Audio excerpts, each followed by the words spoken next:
नमस्ते, मैं डॉक्टर एकता गुप्ता हूँ। मैं MBBS MD fellowship trained pain की डॉक्टर हूँ। आज हम बात करेंगे एक बहुत कॉमन प्रॉब्लम की। हाथ का जो अंगूठा है उसके बेस पे दर्द की। बहुत कॉमन प्रॉब्लम है और बढ़ती उम्र में तो और भी ज़्यादा होने लगती है। जैसा कि आप इस पिक्चर में देख पा रहे हैं, इस एरिया के दर्द कॉमनली हाथ में जो जॉइंट है, अंगूठे के अंदर जो जॉइंट है, उसकी आर्थराइटिस की वजह से होता है। हमारे हाथ में लगभग 27 हड्डियां हैं। इनके बीच में बहुत सारे जॉइंट्स हैं। सभी जॉइंट्स के अंदर कार्टिलेज है। अगर हाथ को मिसयूज़ किया जाए, यानी कि कोई भी एक्टिविटी, कोई भी एक मोशन रेपिटेटिवली किया जाए, बहुत सालों तक किया जाए, तो वो आर्टिकुलर कार्टिलेज जो है वो घिस जाता है।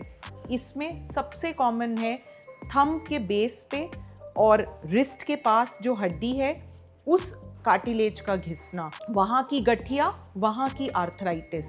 इसे कहते हैं कार्पो मेटाकार्पल आर्थराइटिस, यानी कि बेजिलर आर्थराइटिस। मैं कहूँगी कि 4 में से 1 फीमेल को और 10 में से 1 मेल को, more than 60 years of age को, ये प्रॉब्लम कुछ ना कुछ हद तक परेशान करती ही है। किसी को थोड़ी ज़्यादा, किसी को थोड़ी कम, और बहुत सालों तक तो साइलेंट रहती है। जब तक वो कार्टिलेज थोड़ा भी बचा है, पेशेंट को बहुत ज़्यादा प्रॉब्लम नहीं होती है। बट जब वो पूरा घिस गया और हड्डियाँ आपस में टकराने लगी और थोड़ा भी आपके हाथ का मूवमेंट होगा, स्पेशली ऐसे कोई ढक्कन खोलने का मूवमेंट या फिर दरवाज़ा खोलने वाला मूवमेंट, जिसके अंदर ये वाले जॉइंट पे स्ट्रेन पड़ रहा है, उन सभी मूवमेंट्स में बहुत भयंकर पेन होता है। ये आर्थराइटिस ज़्यादा हो जाए तो दर्द और अंगूठा ऐसे टेढ़ा भी हो सकता है।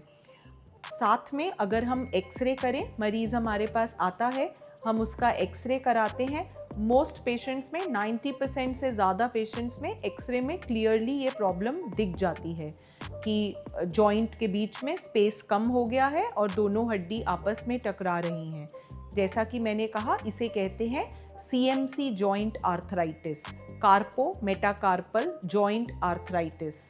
इसकी ट्रीटमेंट की बात करें तो हाँ, अगर आप अर्ली समय में इसे पकड़ लें तो हम उन हाथ की जो रेपिटेटिव मूवमेंट कर रहे थे, जैसे कि कुछ लोग बताते हैं कि वो मोबाइल बहुत देर तक ऐसे करके पकड़ के सुनते हैं, उसकी वजह से यहाँ पे रेपिटेटिवली मोशन हो रहा है और वो अंदर ही अंदर कार्टिलेज घिसता जा रहा है। अगर ये अर्ली टाइम में इस पेन को हम डिटेक्ट कर लें तो हम उस एक्टिविटी को छोड़ सकते हैं, उसे किसी और तरीके से मॉडिफाई कर सकते हैं। फ़ोन सुनने का आपका काम है, उसे हाथ में पकड़ने की बजाय स्पीकर फ़ोन पे यूज़ कर सकते हैं, उसे कान में ईयरफोन्स डाल के यूज़ कर सकते हैं। तो ये हो गया बचाव।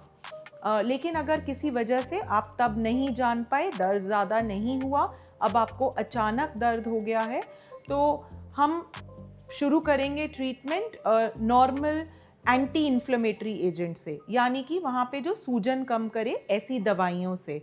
बट मैंने देखा है ये दवाइयाँ बहुत लिमिटेड समय तक काम करती हैं ऐसे पेशेंट्स में। पूरा कार्टिलेज घिस गया है, अभी वहाँ पे सूजन कम करने के लिए स्ट्रॉन्ग दवाई चाहिएगी। ऐसे में मैं एडवाइस करती हूँ अपने पेशेंट्स को कि मैं अल्ट्रासाउंड से देखकर उस जगह पे, जॉइंट में जगह तो बहुत कम है, बट वहाँ पे मैं सूजन सुखाने के लिए कॉर्टिज़ोन इंजेक्शन लगाती हूँ, साथ में जेल इंजेक्शन भी लगाती हूँ।